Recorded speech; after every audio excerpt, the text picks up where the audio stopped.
grabando. Recordando el sistema de clasificación, la clase anterior vimos la categoría 1, la categoría 2, que serían todos los no neoplásicos, lo que era toda la patología inflamatoria.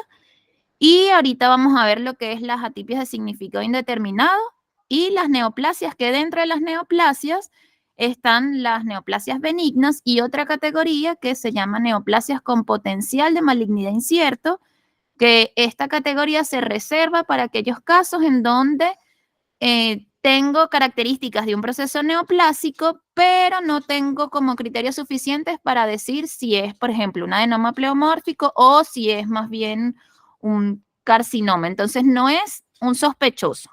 Es diferente a un sospechoso, porque es como que sé que es un proceso neoplásico, pero no me puedo asegurar que sea o benigno ni maligno. No descarto de que hacia cuál de los dos lados se inclina por lo que sea que estemos observando. Igual, ya vamos a ir viendo que cada una de estas subcategorías de la gran categoría número 4, que son las neoplasias, tienen subcategorías a la vez.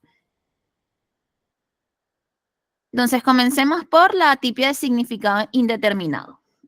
En la atipia de significado indeterminado, pues en estos casos, pues son categorías en donde son esas muestras que carecen de características citomorfológicas, tanto a nivel cualitativo como cuantitativo, para poderlo clasificar como o no neoplásico, que es la categoría anterior, o neoplásico. Van a incluirse en esta categoría aquellos casos que tengan escasas células con atipia, que pues permiten sacarlo de la categoría no diagnóstico. Si se acuerdan, teníamos la excepción de la categoría no diagnóstico de aquellas muestras que presentan o aquellas muestras que tienen células atípicas, así sean pocas, pues sale del no diagnóstico y lo categorizo en algo. Entonces, generalmente entra en esta categoría aquellos casos en donde la cantidad de células afectadas o las células atípicas son muy poquitas y además el grado de atipia es muy sutil como para categorizarlo en alguna neoplasia en particular. Y que por supuesto tampoco nos da para colocarlo en la categoría de sospechoso. Entonces, ¿qué criterios vamos a tomar en cuenta en estos casos? Bueno, vamos a tener células que van a presentar una atipia reactiva y reparadora indefinida para llamarlo para una neoplasia en particular.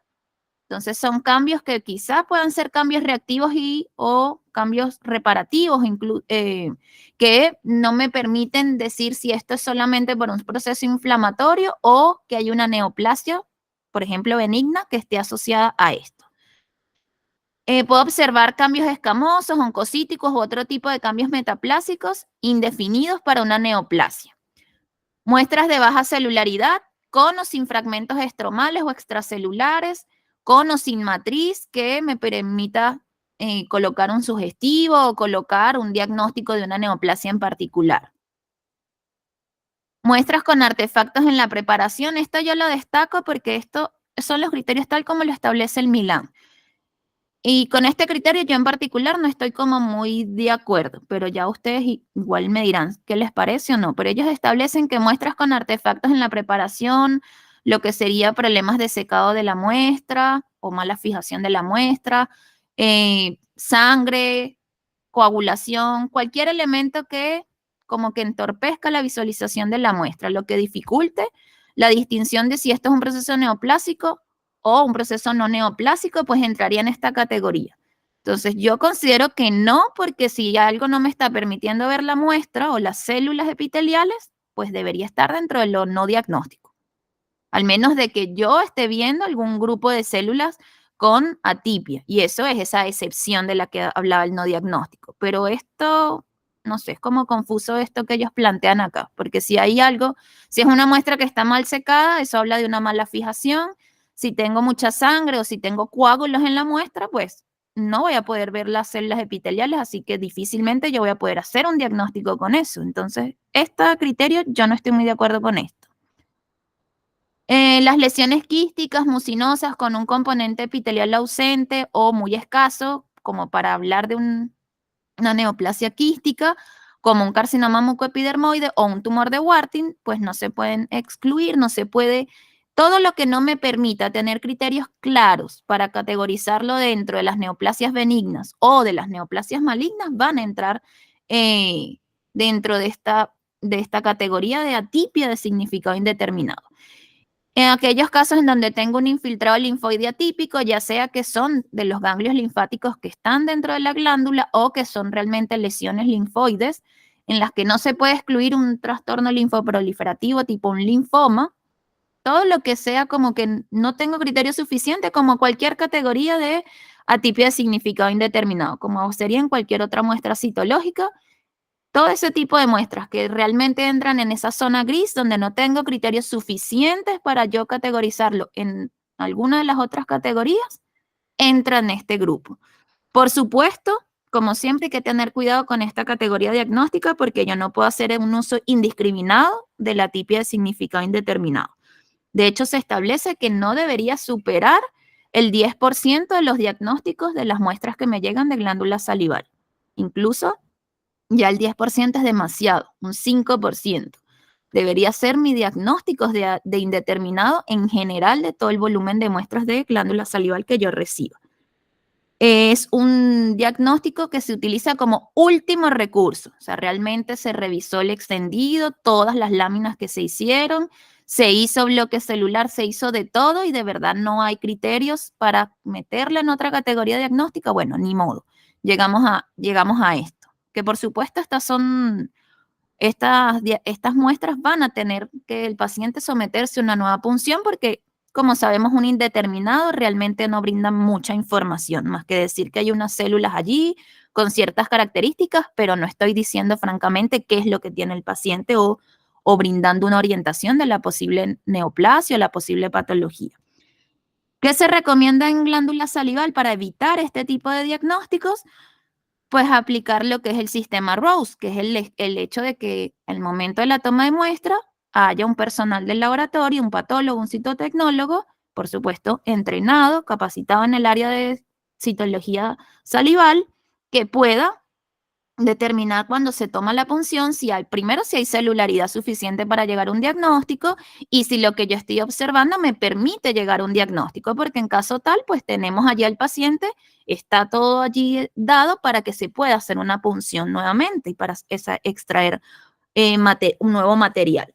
Cuando se aplica pues el sistema Rose, la tasa de diagnósticos de indeterminado pues baja muchísimo, por supuesto.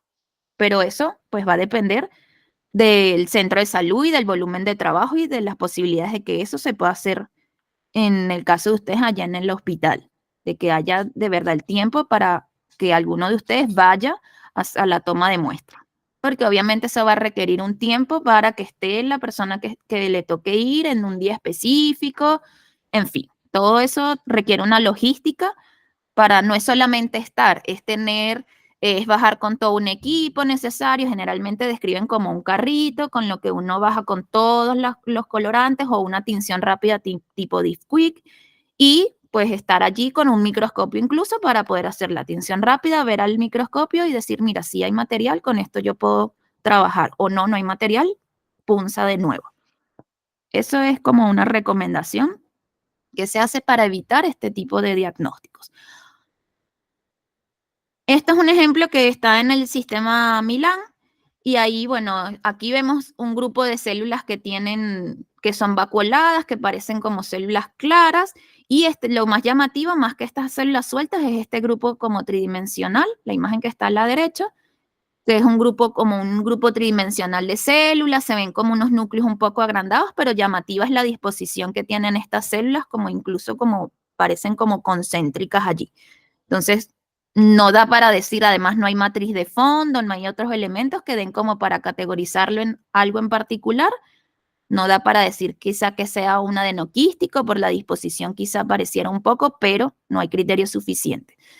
Y aquí pues tenemos una célula con un núcleo sumamente agrandado, una verdadera pérdida en la relación núcleo-citoplasma, incluso una cromatina que se ve un poco gruesa y un núcleo pleomórfico, pero al ser poco en el extendido y no ser suficiente por la cantidad de células afectadas, pues también entra dentro de esta categoría diagnóstica.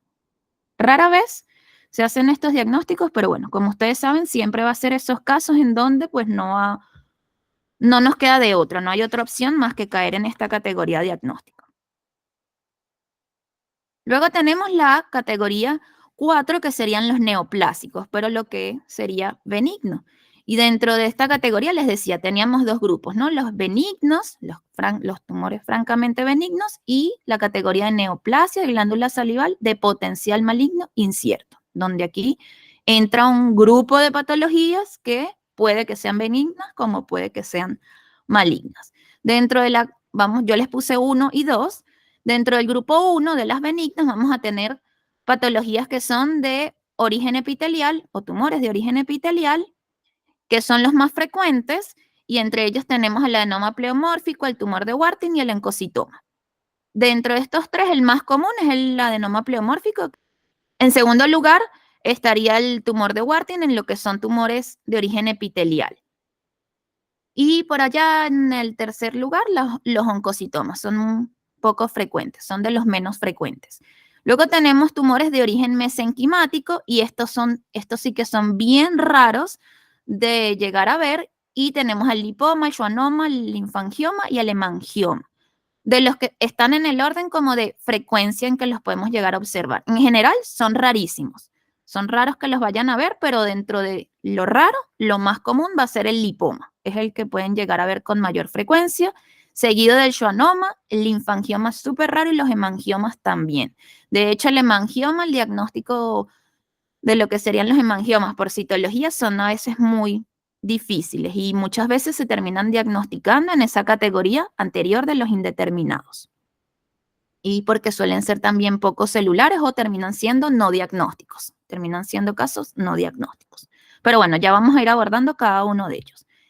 Y dentro del segundo grupo, las neoplasias de glándula salival de potencial maligno incierto, tenemos neoplasias de células basales. Aquí las vamos a clasificar por las características de las células que estemos observando y, por supuesto, las que predominan y las características que ellas presenten. Entonces, vamos a tener neoplasias de células basales, de células oncocíticas y de células claras. Y las vamos a reportar tal cual así. Categoría 4, neoplásico, neoplasia de glándula salival de potencial maligno incierto, de células basales o oncocíticas o células claras, dependiendo. Igual vamos a ir describiendo cada uno de ellos.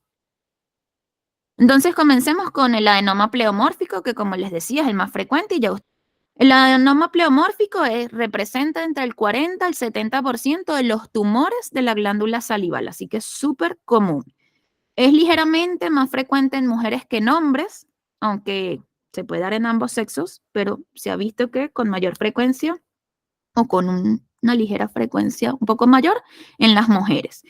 Es una neoplasia que se habla de que es un tumor mixto o también bifásico, porque va a tener comprometido lo que vamos a observar, pues, el componente epitelial, y en ese componente epitelial vamos a tener células ductales, vamos a tener además células mioepiteliales, y también vamos a tener el componente estromal, que sería esa matriz mixoide, que es esa matriz que yo les expliqué, que les mencioné en esa primera clase, que se puede llamar matriz fibrilar, mixoide, condromixoide. Esa matriz la producen las células producen esa matriz, porque las células lo que están es produciendo los componentes de esa matriz extracelular. Entonces, ese material va a estar allí presente, ese fondo condromixoide que yo les menciono acá, o esa matriz condromixoide o mixoide o fibrilar, como ustedes la quieran llamar, va a estar presente en un adenoma pleomórfico. Eso es algo que tiene que estar, junto con el grupo de células que van a ser en su mayoría, suelen ser mioepiteliales, pero también vamos a tener células ductales. Y entonces ahí también el nombre de pleomórfico, porque hay una variabilidad en la morfología celular, en las formas que van a tener esas células. Vamos a tener células que tienen aspecto epitelioide, células poligonales, células fusiformes, pero lo que cambia es la morfología de la célula, pero no del núcleo. Por lo tanto, los núcleos son redondeados, de membranas lisas, cromatinas homogéneas, son núcleos, vamos a decir, normales o benignos, pero hay una alteración en el pleomorfismo de las células. Las células son las que presentan morfologías variadas. La proporción entre la matriz y la celularidad es variable. Pueden haber adenomas pleomórficos donde yo tenga mucha matriz, esa matriz condromixoide, y tenga poca celularidad, o al contrario, donde tenga mucha celularidad y muy poca matriz. Es variable, eso va a variar y no es indicativo de nada en particular, o hasta el momento no se ha asociado como que tenga, que esté asociado con que se vaya a ser neoplásico ni nada de eso. Hasta el momento, pues eso no se ha determinado que sea de esa forma, por lo menos hasta ahora.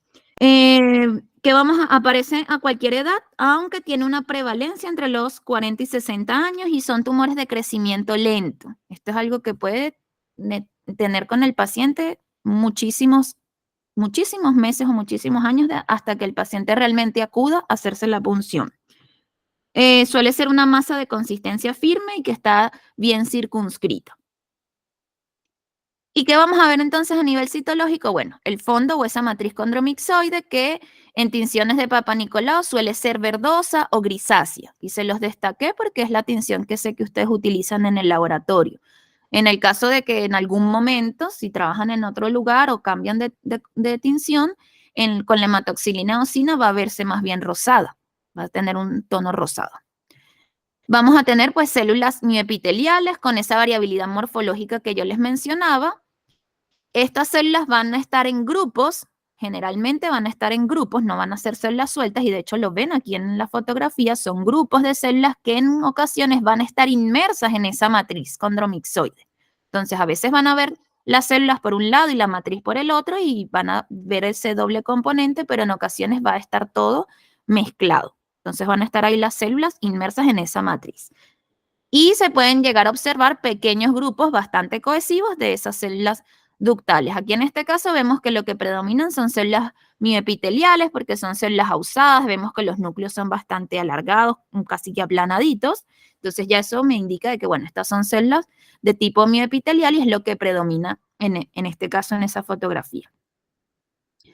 Aquí vemos más imágenes donde sí logramos ver, pues las células quizás no es tan celular como el anterior, pero vemos esa matriz que yo les mencionaba la semana pasada, que cómo ayudar a diferenciarla, generalmente tiene ese aspecto fibroso, por eso es que se le llama matriz fibrilar. Entonces es como en el centro de ese componente, de esa matriz, va a ser como más densa la coloración y hacia la periferia de ese material pues se va haciendo más pálido. No es un material que se tiña de forma homogénea y generalmente se ve como ese aspecto fibroso, como hilachas dentro de ese material, como de hecho lo evidencian acá. Ven que es como, sí, como fibrilar el material. Y ahí ven que en esa matriz están inmersas pues células mioepiteliales. Ahí tenemos células mioepiteliales inmersas en ese material. Igual lo que ocurre acá, aquí tenemos la matriz, igual tenemos células inmersas en ese material. Aquí más bien son células de tipo ductal, si se dan cuenta son células con núcleos más redondeados, células un poco más grandes y están en grupos cohesivos, pero igual lo que está de fondo es esa matriz. Entonces ahí vemos esas células inmersas en ese material. Y vean, es el mismo aspecto fibrilar, como hilachas, como hilos, parecieran como especies de hilos dentro de ese material. Luego tenemos el tumor de Warthin, que el tumor de Warthin sería en frecuencia de los tumores benignos, estaría en el segundo lugar. Predomina en hombres, en este caso este tipo de tumor es más frecuente en hombres entre los 60 y 70 años y sobre todo en pacientes fumadores. Entonces eso es un dato importante porque cuando me digan que el paciente es un fumador y sobre todo lo que se llama fumador empedernido, que son estas personas que fuman más de una cajetilla de cigarrillos al día, pues existe, ya se ha demostrado que hay una vinculación entre el consumo excesivo de cigarrillos y el desarrollo de este tipo de tumor en glándula salival. Entonces, eso es un dato importantísimo, porque generalmente cuando nos dicen en la clínica, nos indican que el paciente es fumador, les puedo decir que en el 80% de los casos lo que tiene es un tumor de Warthin. Sin ver la lámina uno dice, esto seguro es un tumor de Warthin. Y cuando ve, perfecto, eso es. Casi que como un dicho que nosotros tenemos en Venezuela, como un tiro al piso. O sea, aquí no hay para qué equivocarse.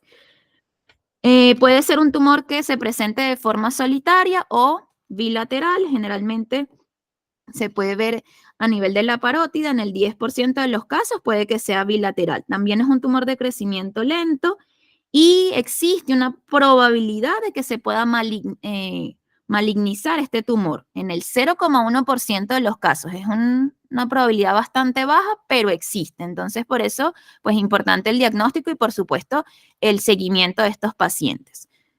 Al momento de hacer la punción, pues se va a obtener un líquido que suele ser espeso, un líquido turbio y que puede tener un tono pardo oscuro. Y eso es importante también conocer un poco las características que puede tener el líquido, porque si ustedes comienzan a recibir ya el material en jeringa, pues eso también los puede orientar, las características que tenga el líquido. Es como un tono así como pardo, como turbio, sí, como un aspecto como arenoso.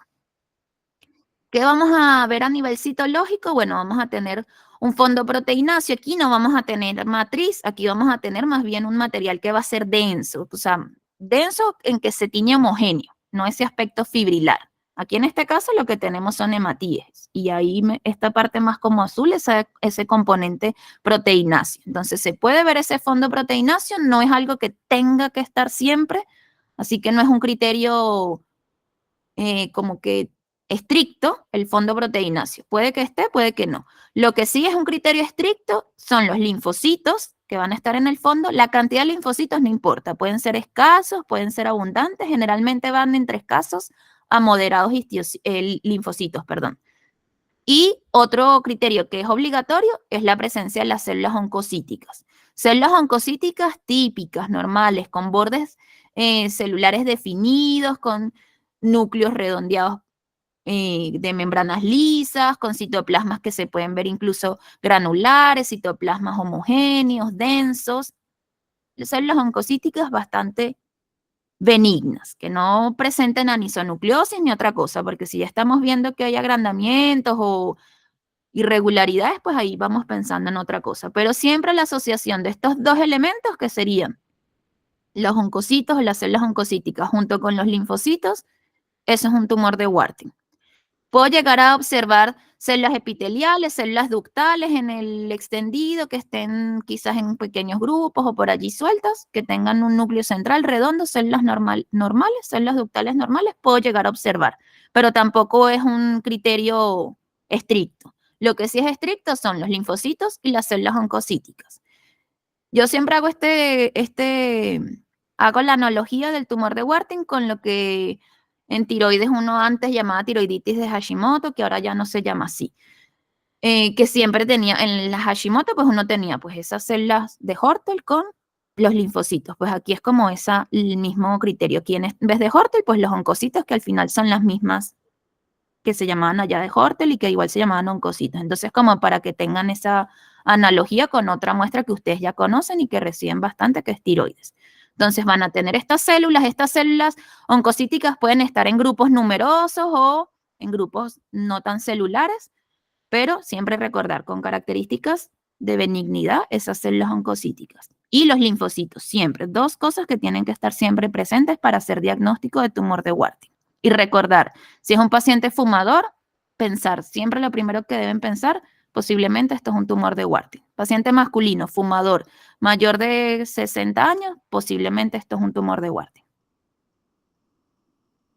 Y aquí tenemos otro ejemplo, vean que tenemos igual células oncocíticas y aquí están los linfocitos. Recuerden que yo se los mencionaba, creo que en la clase anterior, que cuando uno tenía linfocitos en las muestras, a veces pasaba esto del aplastamiento cromatínico, que es como cuando por el mismo efecto del extendido puede pasar que se aplastan como los núcleos y se extiende esta cromatina y quedan como estos hilos, pero eso es la cromatina de lo que algún día fue un linfocito.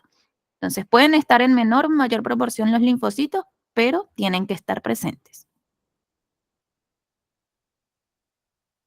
Luego tenemos los oncocitomas.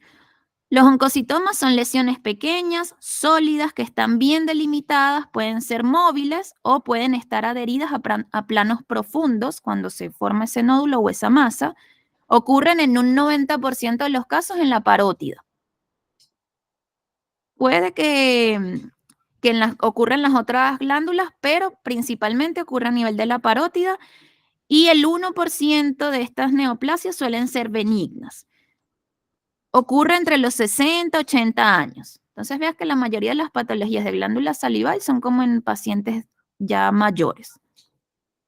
los procesos neoplásicos sobre todo. ¿Qué vamos a tener a nivel citológico? Bueno, un fondo que va a ser bastante limpio, que puede que tenga escasos hematíes o que simplemente sea limpio, como de hecho lo ven en la imagen. Moderadas o abundantes células oncocíticas de bordes definidos de un citoplasma granular con un núcleo redondeado, grande y puede que tenga pequeños nucleolos, como de hecho lo vemos acá. No vamos a tener pleomorfismo, ni mitosis, ni nada que me sugiera malignidad, pero tampoco voy a tener linfocitos. Porque si yo tengo linfocitos, entonces es un tumor de Warthin. Si yo no tengo los linfocitos y tengo que presentan esos pequeños nucleolos y que están en una condición, en una proporción de moderada abundante, las células oncocíticas, pues me inclino hacia el oncocitoma. En la clase anterior yo les hablaba de la oncocitosis, que era otra patología dentro de los procesos inflamatorios y que yo les decía que generalmente las oncocitosis se terminan diagnosticando como oncocitomas, porque es como difícil hacer esa diferencia desde el punto de vista citológico. Porque ya si nosotros comenzamos a ver, quizás vean que estas células son oncocitos y son bastante típicos. Lo más llamativo es la presencia del nucleolo. Entonces ya como decir, ¿esto realmente será una oncocitosis o será un oncocitoma? Generalmente se categoriza o se termina diagnosticando como oncocitoma. Aquí más ejemplos. Aquí vemos, aquí vemos las granulaciones del citoplasma y vemos que no hay realmente una atipia. Son núcleos redondeados de membranas lisas, no hay pleomorfismo nuclear y bueno, son efectivamente oncocitos, citoplasma abundante, granulaciones citoplasmáticas que en ocasiones se logran ver, en otras ocasiones pues no se ven tan bien las granulaciones, pero sí vemos ese citoplasma abundante. Aquí vean que lo más llamativo en la imagen de la derecha es esos nucleolos, que si quizá comparamos con la oncocitosis, la imagen que les ponía o que pone el sistema Milan, no se suelen ver esos nucleolos. Entonces ya es como algo que puede que destaque y que sea distinto. Pero en general se dan cuenta que son núcleos prácticamente todos del mismo tamaño y que no presentan ningún tipo de atipia. No hay ni pleomorfismo ni ningún otro cambio que me haga pensar en un proceso maligno. Lo que llama la atención es la gran cantidad de células oncocíticas que van a estar en la muestra. Son tumores bastante raros dentro del grupo de los tumores epiteliales. Pero bueno, tomar en cuenta que si veo muchas células oncocíticas de características benignas, probablemente se trate de un oncocitoma. Luego tenemos esas neoplasias que son de origen mesenquimal, que ya como les mencionaba hace un rato, pues son bastante raras y dan por igual tanto en hombres como en mujeres. No hay como una predilección hacia alguno de los dos sexos, no, es indistinto. Una de las más comunes, el lipoma. Y el lipoma, pues ya ustedes han visto lipomas en otros tipos de muestras y no es distinto a lo que han visto en otras muestras como punciones de mama o en punciones de partes blandas. ¿Qué vamos a tener en los lipomas? Pues láminas o grupos de adipocitos típicos con sus núcleos excéntricos o hacia la periferia de esa célula y son células que tienen una gran vacuola y rechazan ese núcleo hacia la periferia, que a veces cuesta distinguirlo porque queda como tan aplanadito el núcleo que es difícil, pero aquí lo vamos viendo. Y son placas de este grupo de células, lo que uno llama tejido adiposo. Eso es lo que van a ver en la muestra, tejido adiposo en el extendido. En el fondo puede que lleguen a observar gotas de lípidos, pero por lo general el fondo es bastante limpio. Y lo que van a ver son estos fragmentos de tejido adiposo. Como cualquier lipoma, aquí no tiene mayor controversia ni complicación. Es dentro de las neoplasias mesenquimales lo más común. Ya entonces vendríamos con los schwannomas, que es mucho más raro.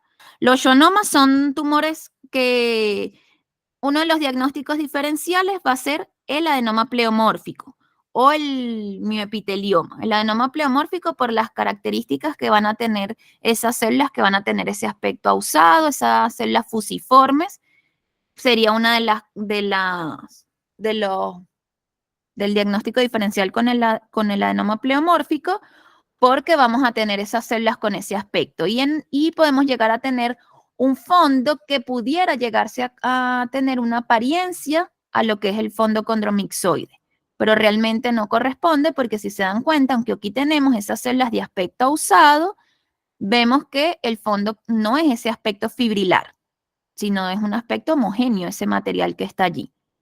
Son tumores sumamente raros, realmente. Es muy raro este tipo de tumor, así que eh, difícilmente que lo vayan a observar. La celularidad va a ser de escasa a moderada, vamos a tener estas células fusiformes, células que pueden estar en grupos cohesivos o en aglomeraciones, como de hecho lo vemos acá. El citoplasma de estas células son citoplasmas muy pálidos, que están muy mal definidos y que tienen ese aspecto fibrilar. Los núcleos de las células son pequeños, densos y son fusiformes, y vamos a tener que se pueden llegar a observar pequeños nucleolos o que no se observen nucleolos. Recordar el diagnóstico diferencial con el adenoma pleomórfico, porque por el aspecto de estas células que tienen que me hacen recordar un poco esas células mioepiteliales del que suelo ver en el adenoma pleomórfico y que puedo que tenga este material que en ocasiones se puede observar y es lo que me genere quizás la confusión de que pudiera tratarse de un adenoma pleomórfico, pero por lo general son simplemente las células en estos conglomerados sin ese material de fondo. Luego tenemos los linfangiomas, que son tumores también muy raros, la mayoría ocurre en niños y son masas de crecimiento bastante lento. Y la gran mayoría de estos tumores ocurren en la parótida. Van a ser muestras muy poco celulares, con una cantidad de linfocitos maduros que van a estar dispersos en el extendido y pueden llegarse a observar células acinares en pequeños grupos. Difícilmente por citología se llegue a esta conclusión diagnóstica. Puede que incluso se termine diagnosticando como en la categoría de los no neoplásicos, como quizá un proceso crónico o un proceso, sí, principalmente un proceso crónico porque vea estos linfocitos maduros. Entonces son diagnósticos que desde el punto de vista citológico vamos a tener que estar viendo lo que el clínico está sospechando, o sea, de un primer momento que se piense en esta categoría diagnóstica, difícil, porque vean que los criterios es la presencia de linfocitos y que pueda encontrar células acinares. Y en un proceso crónico yo pudiera llegar a ver esto. Así que es un diagnóstico difícil de hacer por citología. Y luego tenemos el hemangioma, que este sí es más raro todavía que el anterior, y este sí es el que les mencionaba que ocurre en la primera década de la vida en niños de menores de 10 años. Generalmente este tipo de tumores tiene una regresión espontánea, así que difícilmente se hace un diagnóstico citológico. Y también el diagnóstico por citología es bastante complicado, ¿no? Igual el sistema Milán los menciona y coloca algunos criterios, pero son diagnósticos difíciles de hacer por citología porque lo que vamos a tener generalmente es un fondo que va a ser hemorrágico, va a ser hemático. Puede que llegue a ver las células endoteliales porque aquí es una patología que afecta a los vasos sanguíneos y entonces aquí lo que vemos son células endoteliales que son células, recuerden que las células endoteliales son súper aplanaditas, son elongadas, casi que aplastaditas y con núcleos muy aplanados. Entonces, claro, si yo llegara a ver un grupo como este, puede que yo sospeche, bueno, y un fondo hemático, bueno, puede que yo diga quizá sean células endoteliales, pero la realidad es que como son tumores muy raros, lo último que uno se le va a pasar por la cabeza es pensar que estos son células endoteliales. Uno va a pensar que estos son células mioepiteliales porque son alargadas, ausadas. Pueden llegarse a observar histiocitos también, pero generalmente son muestras que terminan siendo insatisfactorias porque lo que más abunda es un fondo hemático. Entonces terminan siendo no diagnósticas porque el predominio son de matíes, un fondo hemorrágico y puede que hayan algunas células endoteliales por allí, pero que no se le va a dar mayor importancia y se van a pensar incluso que sean mioepiteliales. Entonces son diagnósticos muy difíciles desde el punto de vista de citología. Y como son tumores que generalmente regresan de forma espontánea, pues difícilmente se les hace una punción. Pero bueno, saber que existen. Luego ya salimos de lo que es esa primera, de la categoría de neoplasias, ese primer punto de lo que eran las neoplasias como tal. Ahora tenemos la segunda subcategoría de ese grupo, que serían esas neoplasias de potencial maligno incierto. Aquí, pues en estos casos van a ser todas esas muestras neoplásicas que sabemos que son neoplásicas porque no tienen características de un proceso inflamatorio, porque no tenemos elementos inflamatorios ni nada de lo que vimos en la categoría de no neoplásico, sino que tenemos células epiteliales que están en grupos, etcétera, etcétera, pero que no tengo criterios que me permitan clasificarlo si es un adenoma pleomórfico, si es un tumor de Warthin o si es un oncocitoma. Entonces, por ejemplo, si no tengo, por ejemplo, en el adenoma pleomórfico no tengo la matriz, tengo un grupo de células allí, pero no tengo la matriz para yo decir, bueno, esto es un adenoma pleomórfico. Y esto va a aplicar en ese primer grupo de esa subcategoría, que es las neoplasias de células basales, donde voy a tener células de un escaso citoplasma, porque son células basales, con núcleos prominentes, como los que estamos viendo ahí en la imagen, que la matriz, puedo que tenga matriz o no tenga matriz, predominantemente no tenga esa matriz fibrilar del adenoma pleomórfico, y por eso yo no pueda llegar a la conclusión de que es un adenoma pleomórfico y me genere esa controversia de, bueno, ¿esto es un adenoma pleomórfico o no? Entonces lo que tengo es un predominio de células epiteliales, basales, con núcleos prominentes. Digo, bueno, estas son células basales, pero no tengo esa matriz para yo decir, bueno, pudiera ser un adenoma pleomórfico. Recuerden que en el adenoma pleomórfico yo voy a tener células ductales, y esas células ductales pueden ser basales con núcleos prominentes. Entonces, al no tener esa matriz fibrilar típica del adenoma pleomórfico, puedo caer en esta categoría, porque sé que, bueno, no son células, evidentemente esto no es un proceso inflamatorio, aquí hay un proceso neoplásico, son células epiteliales que realmente, si nos damos cuenta, no tienen unos cambios atípicos, ni siquiera piensen que sea algo sospechoso.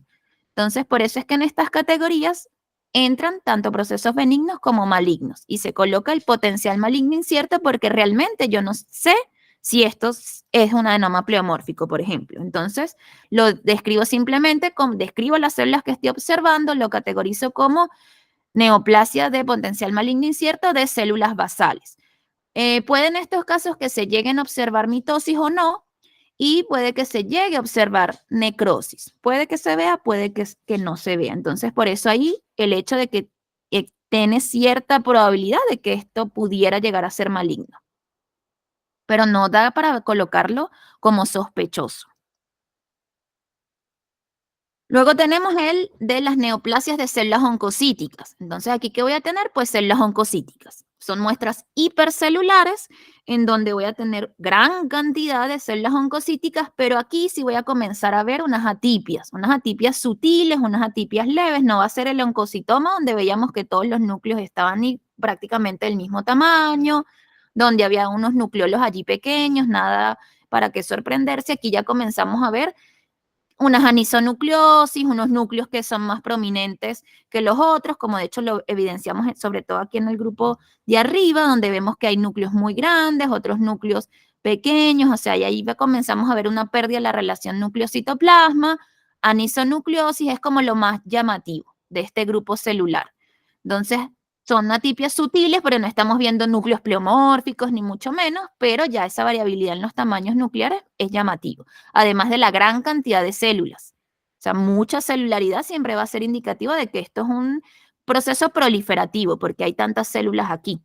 Entonces, no se sale del oncocitoma porque no son células que sean como porque en el oncocitoma más bien tiene un aspecto monomórfico, esas células son como parecidas entre ellas. Aquí no pasa eso, aquí vemos que hay esa variabilidad en los tamaños de los núcleos.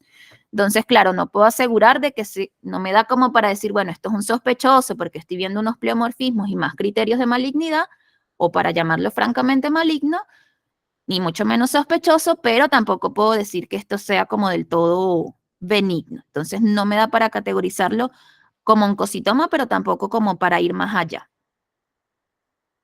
Y por último, pues tenemos a las neoplasias de células claras, que aquí vamos a tener pues células claras con un citoplasma espumoso, pálido, con citoplasmas llenos de vacuolas, granulares, y también van a ser con atipias leves. Vamos a tener estas células con citoplasmas muy vacuolados, con citoplasmas que se tiñen muy pálido, que incluso pueden llegar a tener granulaciones, y que vamos a comenzar a ver anisonucleosis, como que el criterio que más se puede ver en estos casos es la anisonucleosis, que va a ser esas nucleomegalias, variabilidad en los tamaños de los núcleos. De hecho, aquí vemos que hay un núcleolo como bastante prominente, pero en general no hay pleomorfismo, la membrana nuclear es lisa, a nivel de la cromatina es como bastante homogénea en la mayoría de esos núcleos, entonces no hay como otros criterios que me indiquen como mayor certeza de que esto sea maligno. Entonces, la probabilidad de que sea maligno existe. Entonces, entra en esa categoría con un potencial de maligno incierto. No sabemos si realmente esto es maligno o es un proceso benigno. Y pues lo colocamos en esta categoría diagnóstico. Ya nos quedaría entonces por ver lo que serían los sospechosos de malignidad y lo francamente maligno, que por supuesto ahí hay otras subcategorías dentro de cada una de ellas.